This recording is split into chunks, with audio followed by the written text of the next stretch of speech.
అది 2 కోట్ల కథ చెప్తా. ఒకటి, ఇరాన్లో భారత ప్రభుత్వం భారత ప్రజలు కట్టినటువంటి సొమ్ముతోటి 1000 కోట్ల రూపాయలు ఖర్చు పెట్టి చాబహార్ పోర్ట్ నుంచి భారతదేశ ఆయిల్ అవసరాలు తీర్చడం కోసం పెట్టినటువంటి 1000 కోట్ల రూపాయల పెట్టుబడి.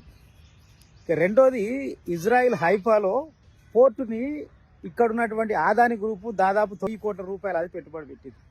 ఇప్పుడు మన ప్రయారిటీ ఏంటంటే ప్రజల సొమ్ముతోటి ఇరాన్లో పెట్టి ప్రజల అవసరాల కోసం ఉన్నటువంటి పోర్టు ఇజ్రాయెల్ చేతుల్లో నాశనమైన పర్వాలేదు అని కోరుకోవాలి మనం. కానీ ఐపా పోర్టు మాత్రం సురక్షితంగా ఉండాలి ఆదాని అనేటువంటిది మన కోరిక.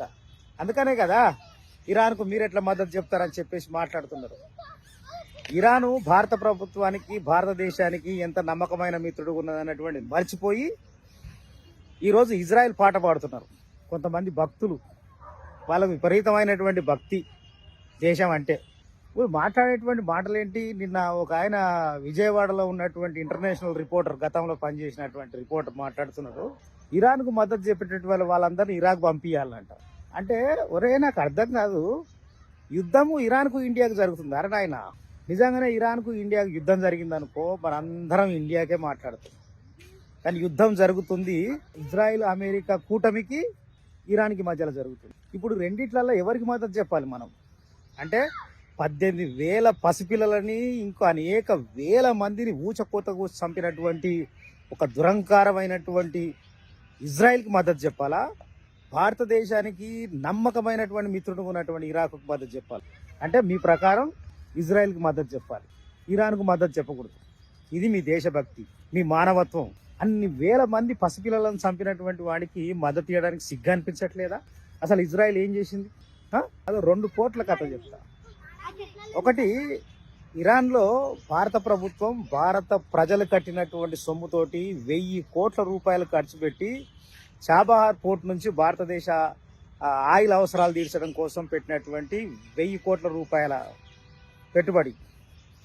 రెండోది, ఇజ్రాయిల్ హైఫాలో పోర్టుని ఇక్కడ ఉన్నటువంటి ఆదాని గ్రూపు దాదాపు 9 కోట్ల రూపాయలు అది పెట్టుబడి పెట్టింది. ఇప్పుడు మన ప్రయారిటీ ఏంటంటే ప్రజల సొమ్ముతోటి ఇరాన్లో పెట్టి ప్రజల అవసరాల కోసం ఉన్నటువంటి పోర్టు ఇజ్రాయెల్ చేతుల్లో నాశనమైన పర్వాలేదు అని కోరుకోవాలి మనం. కానీ ఐపా పోర్టు మాత్రం సురక్షితంగా ఉండాలి ఆదాని అనేటువంటిది మన కోరిక. అందుకనే కదా ఇరాన్కు మీరు ఎట్లా మద్దతు చెప్తారని చెప్పేసి మాట్లాడుతున్నారు.